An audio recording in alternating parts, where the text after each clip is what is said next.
One of the most frequent questions I get from writers is, how do I make money at this? There are gazillions of books out there and a gazillion more loaded every month. So there are a bazillion voices out there, and you're just this one little lone voice in the woods trying to say, hey, buy my book. It doesn't matter if you're working for a traditional publisher or indie publishing. There is so much product out there that it is very hard to be seen and heard. Just like if you started a social media channel on YouTube like a year ago and have been working hard to be seen above the algorithm. And then you're struggling to make a living at it, especially if you're working like a 9 to 5 that you are not loving. How can you translate that into actually making money as a writer? Number one, you have to treat it like a business. I have another video about fiction, and it's all about a mindset shift that went to looking at your book as a product that somebody is going to put their money into, as opposed to your baby, your dream child. Ultimately, to everyone in the world except for you, your book is a product. That also goes for a writing business. It is a business. You need to treat it as such. You get up, you put in the hours, you file your taxes, you do your accounting, you do all the things that I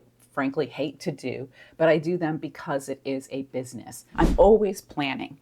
Even way back when I just wanted to be a full-time fiction writer, I had a 5-year plan, a 1-year plan, and a quarterly plan on how I was going to pay the bills as I was waiting for those book contracts to come in. I've been very lucky and blessed to have spent 98% of my life making money solely from my writing. I've only had to have one quote-unquote real job, and that was only for a few months out of the year. Probably a good thing, because I don't think I would play well with others in an office environment. Now, book contracts way back 30 years ago used to pay very well, as did book royalties. But then that slowly started petering out as there became more and more competition. So I had to adapt my business to meet the financial demands of life.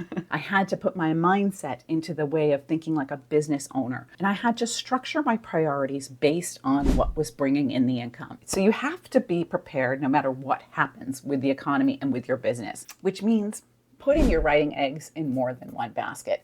Now, trust me, I hear you. I would love to just write one book a year and make tons of money off of that. But the truth is that happens to the 1% of the 1%. Most of us do not have some fairy godmother in publishing that comes along and gives us $5 million for our next book. It just doesn't happen.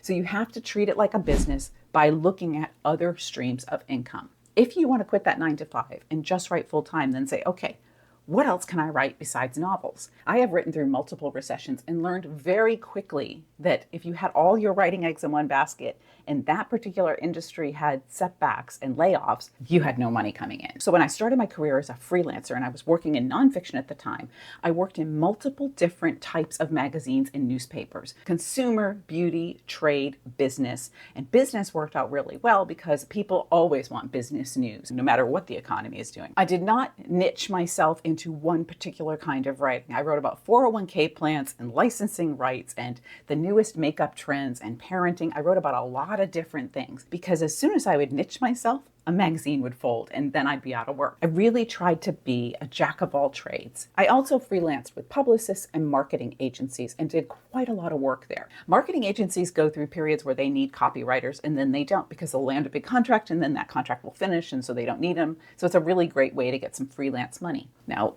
trust me, I would rather chew off my own arm than ever go back to working in the marketing industry because I really, really hated it.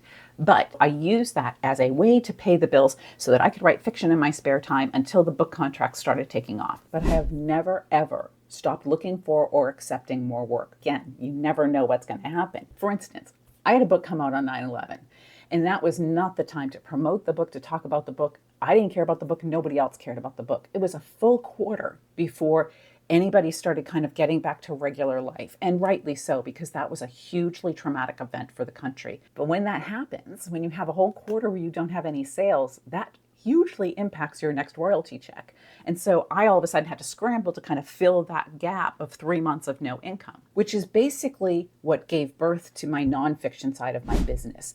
I realized that I needed to keep a steady income stream. Fiction is very mercurial. What is in today is not necessarily in tomorrow. So the nonfiction has paid the bills. I have worked as a ghostwriter for many decades for a lot of celebrities and NFL players and other people that wanted to write their own books but didn't want to actually write them. As the fiction income has waxed and waned, I've been able to keep a steady income from the other types of writing. Now, am I saying you have to go into ghostwriting or you have to go into copywriting? No. There are a lot of different writing options out there. You just have to look for them and be open to them and be open to learning new skills. And here's the thing, nonfiction taught me how to be concise. Fiction taught me how to be creative. Those two skill sets have blended very nicely over the course of my career and have allowed me to be successful in multiple ways. So look at it as another branch of your business and look at it as another opportunity to learn and grow. And if you really want it, then you got to get up every day and charge after it and keep going even when it seems like it's not working out. The number one ingredient that you need to be successful in this industry is not holding out for that fairy godmother to come along. Is perseverance, not giving up. I wanted to quit a million times, and I actually did quit once. I really did give up on everything and thought I was never going to make it. And imagine what would have happened if I had allowed that to keep me down. So keep going, keep creating, keep treating it like a business, and keep thinking outside the box. You don't have to be stuck in one type of writing for the rest of your life. And if you want to hear my story about how my own agent at the time told me I didn't have what it took, then watch this video here and see how you can turn the worst failure of your life into success.